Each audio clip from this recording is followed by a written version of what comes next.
Dalam upaya peningkatan kualitas sumber daya manusia di Kota Palembang, Dinas Tenaga Kerja Palembang rutin mengadakan pelatihan terhadap masyarakat usia produktif.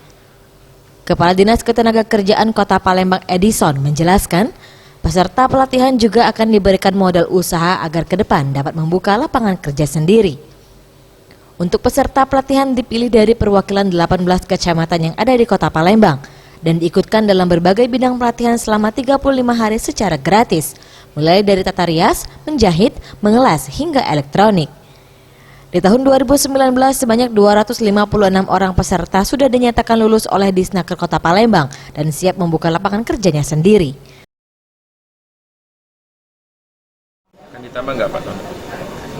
Mungkin kita lihat nanti perkembangannya, lihat perkembangan dan anggaran kita. Gitu. Tahun ini berapa banyak Pak yang ikut? Kalau tahun ini ada keluar dari kita yang terakhir 256 dengan 6 jurusan. Tim Liputan Sriwijaya TV.